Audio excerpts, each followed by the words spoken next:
दोस्ती एक ऐसा रिश्ता है जिसमें भले ही खून का रिश्ता ना हो, लेकिन यह रिश्ता खून के रिश्तों से भी बढ़ के होता है। एक इंसान अपने दिल की वो तमाम बातें जो अपने घर परिवार वालों से नहीं कह पाता है, वो सारी बातें अपने दोस्तों के साथ शेयर करता है। आज के कहानी में दो लड़के बचपन के दोस्ती नहीं हैं, बल्कि दोनों एक साथ पढ़ाई लिखाई करते हैं, दोनों एक साथ बड़े होते हैं। लेकिन दोनों के दोस्ती के बीच एक ऐसी दरार आ जाती है जिसकी वजह से एक हमेशा के लिए इस दुनिया को छोड़ के चला जाता है।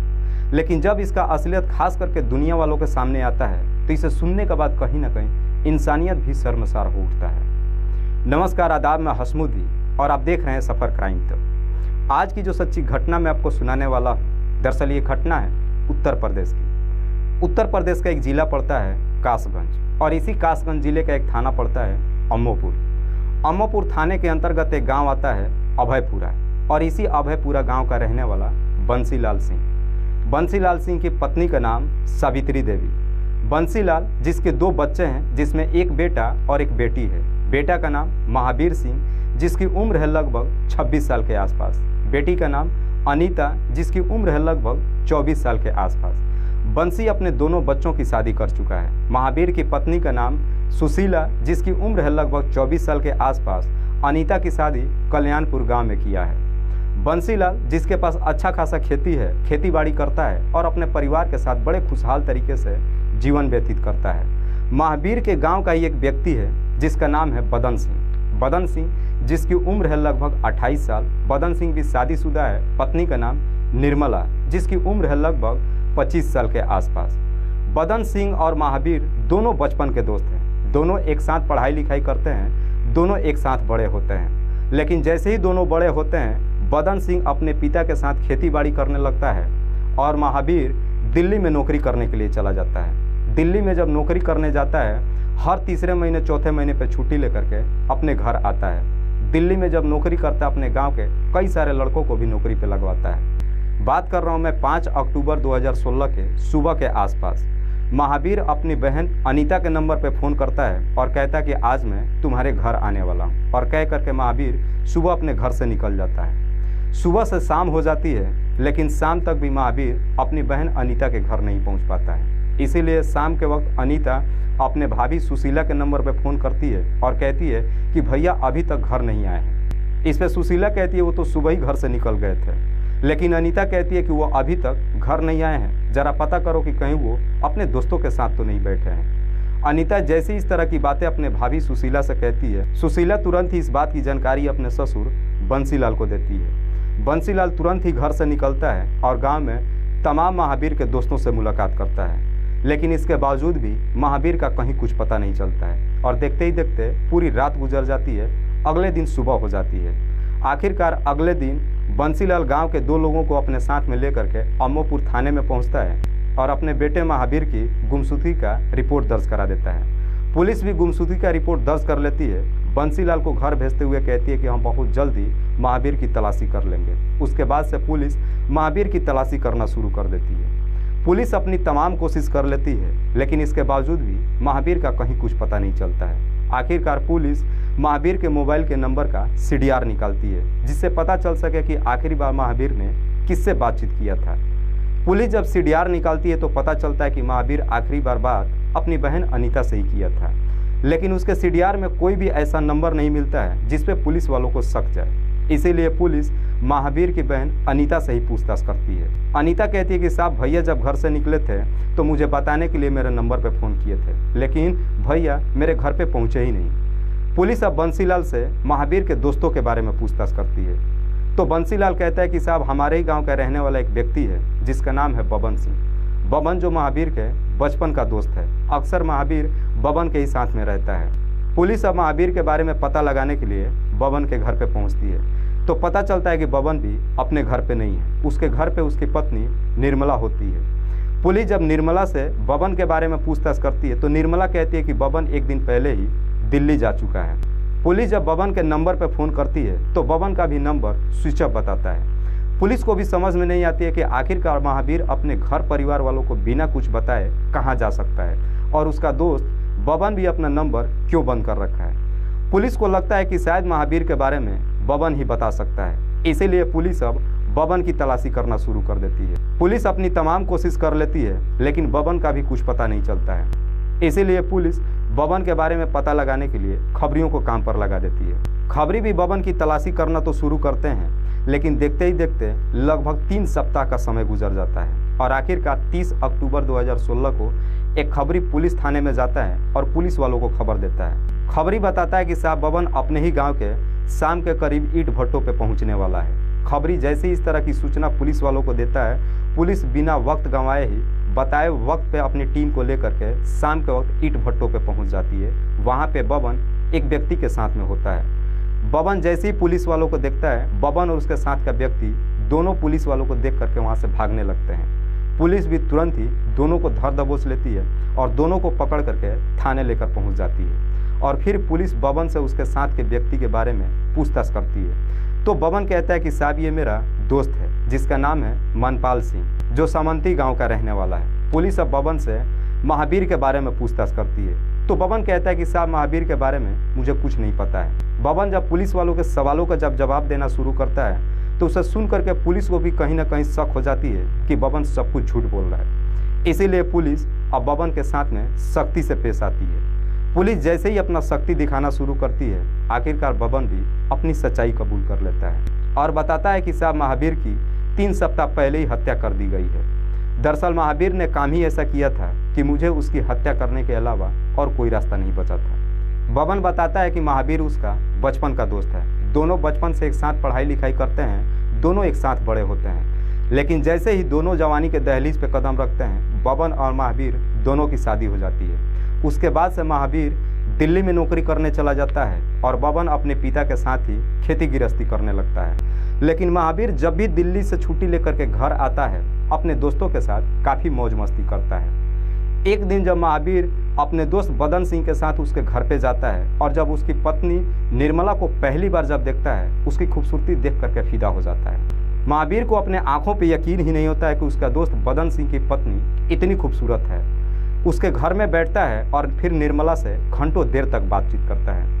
निर्मला भी जब महावीर से बातचीत करना शुरू करती है, महावीर को उसकी बातें काफ़ी हद तक पसंद आती है और कहीं ना कहीं निर्मला को अपने दिल में बिठा लेता है। उसके बाद से जब अपने घर आता है, महावीर अक्सर निर्मला के बारे में ही सोचते रहता है। उसके बाद से महावीर जब दिल्ली जाता है, दिल्ली में नौकरी तो करता है, लेकिन अक्सर अपने दोस्त बदन सिंह की पत्नी निर्मला के बारे में ही सोचते रहता है। निर्मला की खूबसूरती उसके जहन से कभी उतरती नहीं है। महावीर नौकरी तो करता है, लेकिन दिल्ली में उसका मन नहीं लगता है और आखिरकार 15 दिन के बाद ही छुट्टी लेकर के घर चला आता है।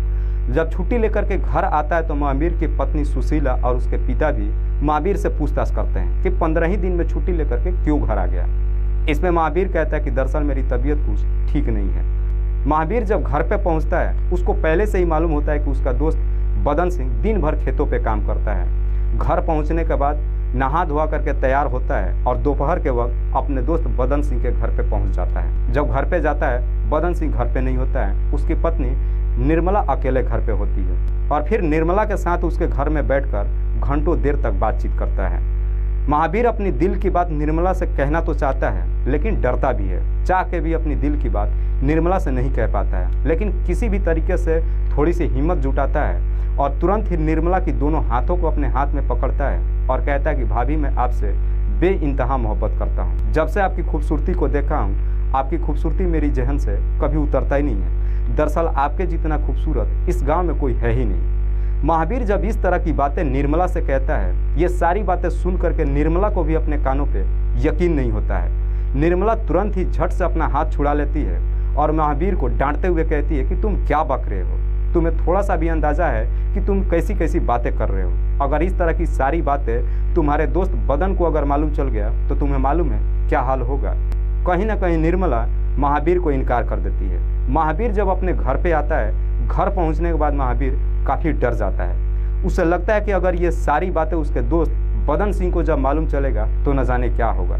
आखिरकार रात के वक्त खाना वाना खा करके सो जाता है। अगली सुबह जब उसकी नींद खुलती है, उसके मोबाइल नंबर पे उसके दोस्त बदन का फ़ोन नहीं आता है। तब महावीर को लगता है कि शायद निर्मला ने अपनी सारी बातें अपने पति से नहीं बताई है और अगले ही दिन महावीर दिल्ली चला जाता है। दिल्ली तो पहुंच जाता है, लेकिन इसके बावजूद भी महावीर निर्मला को भूल नहीं पाता है। महावीर को मालूम था कि निर्मला उसको इनकार कर चुकी है, लेकिन इसके बावजूद भी निर्मला के ख्यालों में खोए रहता है। आखिरकार उसका जब मन नहीं लगता है, 2 दिन के बाद ही दिल्ली की नौकरी छोड़ करके हमेशा के लिए घर चला आता है। लेकिन जैसे ही घर पहुंचता है, इस बात की जानकारी उसके दोस्त बदन सिंह को जब मालूम चलता है कि उसका दोस्त हमेशा के लिए घर आ गया है, बदन भी खुशी के मारे झूम उठता है और अपने पत्नी से खुशी खुशी से कहता है कि अब उसका दोस्त हमेशा के लिए गाँव आ गया है, अब हम दोनों साथ में ही मौज मस्ती से समय काटेंगे। बबन जब इस तरह की बातें अपनी पत्नी निर्मला से कहता है, इसे सुनने के बाद निर्मला को भी समझने में देर नहीं लगती है कि आखिरकार महावीर ने अपनी नौकरी हमेशा के लिए छोड़ करके अपने घर क्यों चला आया। तब तक निर्मला को भी कहीं ना कहीं महावीर से प्यार हो चुका था। निर्मला महावीर के नंबर पर फ़ोन करके अपनी गलतियों की माफ़ी मांगना चाहती थी, लेकिन निर्मला के पास महावीर का नंबर ही नहीं होता है। इसीलिए जब निर्मला को मालूम चलता है कि महावीर अब हमेशा के लिए घर आ गया है, निर्मला अपने पति के मोबाइल से महावीर का नंबर निकालती है और खुद निर्मला ही अपने नंबर से महावीर के नंबर पर फ़ोन करती है और फ़ोन करते ही अपनी गलतियों की माफ़ी मांगती है और तुरंत ही अपनी दिल की बात बता देती है। कहती है कि मैं भी तुमसे बेइंतहा मोहब्बत करती हूँ, तुम तो यहाँ से चले गए, लेकिन अक्सर मैं भी तुम्हारे ही बारे में सोचती रहती हूँ। निर्मला जब इस तरह की बातें महावीर से कहती है तो इसे सुन करके महावीर को भी अपने कानों पर यकीन नहीं होता है, लेकिन महावीर खुशी के मारे झूम उठता है। निर्मला कहती है कि आज तुम्हारा दोस्त रात के वक्त घर पे नहीं रहेंगे, अगर तुम मिलना चाहते हो तो आज बेहतर मौका है, रात को तुम मिलने के लिए आ सकते हो। निर्मला जब इस तरह की बातें कहती है, महावीर भी अब निर्मला से मिलने के लिए उतावला हो उठता है और बेसब्री से रात होने का इंतजार करता है। जैसे ही रात होती है, महावीर का पूरा परिवार जब खाना पीना खा करके सो जाता है, महावीर चुपके से अपने घर से निकलता है और निर्मला से मिलने के लिए उसके घर पे पहुंच जाता है। घर पे जब जाता है तो निर्मला के घर का दरवाज़ा खुला होता है। जैसे ही घर के अंदर एंट्री करता है, निर्मला भी महावीर का इंतजार कर रही होती है। फिर पहली बार निर्मला के ही घर में महावीर और निर्मला के बीच में संबंध बनता है, लेकिन जब एक बार ये सिलसिला शुरू होता है, उसके बाद से कभी थमने का नाम ही नहीं लेता है। उसके बाद से महावीर अब रात को ही नहीं बल्कि अक्सर अब दिन में भी मौका निकाल करके निर्मला के घर पे जाता है और निर्मला के घर में ही दोनों के बीच में संबंध बनता है। लेकिन इस बात की जानकारी निर्मला के पति बदन सिंह को नहीं मालूम चलता है। लेकिन ये बातें ज़्यादा दिनों तक नहीं छिपती है और कहीं ना कहीं गांव वालों को शक हो जाता है। गांव वाले एक दिन बदन सिंह से कहते हैं कि तुम्हारा दोस्त अक्सर तुम्हारे घर पे आया जा करता है और तभी आता है जब तुम घर पे नहीं होते हो, और जब तुम घर पे आते हो उससे पहले ही वो तुम्हारे घर से चला जाता है। हमें लगता है कि शायद तुम्हारी पत्नी का तुम्हारे दोस्त के साथ में लव अफेयर चल रहा है। गांव वाले जब इस तरह की बातें बदन सिंह से कहते हैं, बदन सिंह को अपने कानों पे यकीन ही नहीं होता है कि उसका दोस्त इस तरह का उसे धोखा दे सकता है।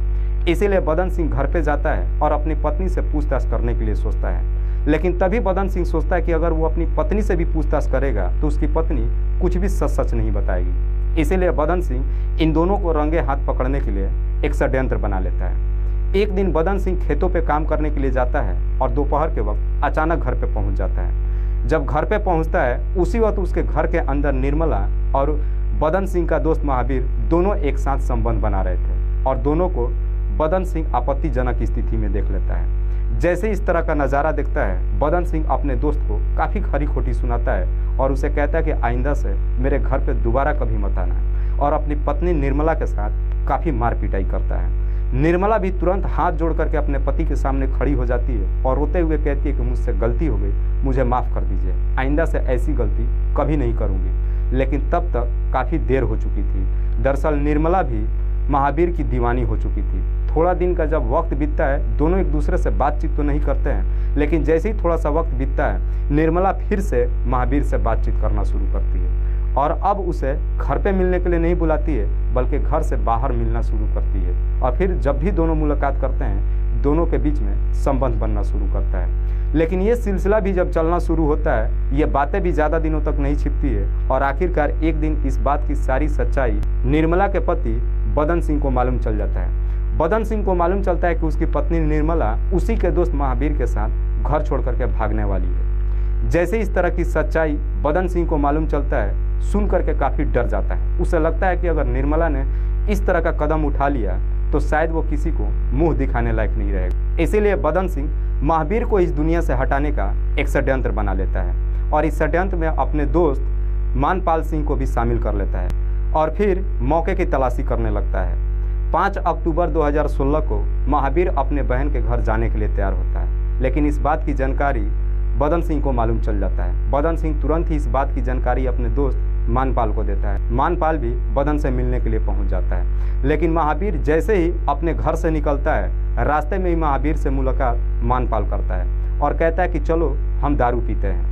महावीर भी मानपाल की बात मान लेता है और मानपाल महावीर को लेकर के सीधे दारू के ठेके पे चला जाता है और वहाँ पे दोनों जम के दारू शराब पीते हैं। जैसे ही काफ़ी नशे में चूर हो जाता है, दोनों शराब पी ही रहे होते हैं कि उसी वक्त बदन सिंह भी पहुँच जाता है और उसके बाद से बदन सिंह और मानपाल महावीर को एक ऑटो रिक्शा में बिठा करके और फिर तलब नगला के जंगल में ले जाते हैं और वहाँ से ऑटो वाले को वापस भेज देते हैं और जंगल के काफ़ी अंदर ले जाते हैं। अंदर ले जाने के बाद बदन और मानपाल महावीर के गमछे को उसके गले में लपेट करके तब तक जोर से खींचते हैं जब तक उसकी सांसें न रुक जाती है और उसके बाद से महावीर की डेड बॉडी को और उसके गमछे को वहीं पे छोड़ करके बदन दिल्ली चला जाता है और मानपाल अपने घर चला जाता है। लेकिन दिल्ली में जैसे ही थोड़ा सा वक्त गुजरता है, बदन के पास जब पैसे खत्म हो जाते हैं, अपने दोस्त मानपाल से बात करता है, पैसे मांगता है और पैसे लेने के लिए अपने ही गांव के ईंट भट्टों पे बुलाता है। लेकिन इससे पहले इस बात की जानकारी खबरियों को मालूम चल जाता है। वाकई में जब यह पूरी कहानी बदन पुलिस वालों को बताता है तो बदन के ही बताए हुए जगह पर पुलिस अपनी टीम को लेकर के जाती है तो देखती है कि वाकई में वहाँ पे महावीर की डेड बॉडी के कुछ कंकाल पड़े हैं और उसका गमछा पड़ा हुआ है। फिलहाल पुलिस ने बदन और मानपाल दोनों को अपने कस्टडी में लेकर इन दोनों पे गंभीर धाराओं में मुकदमा दर्ज करके जेल भेज दिया है। लेकिन निर्मला और महावीर के मात्र एक छोटी सी गलती की वजह से दोनों का परिवार हमेशा के लिए उजड़ गया। दोस्तों, इस कहानी को सुनाने का उद्देश्य मुझे किसी को परेशान नहीं करना है, किसी को तकलीफ नहीं पहुंचाना है। बस आपको बताना है आप जहां भी रहें सुरक्षित रहें और अपनों का ख्याल रखें। तब तक के लिए जय हिंद, जय भारत।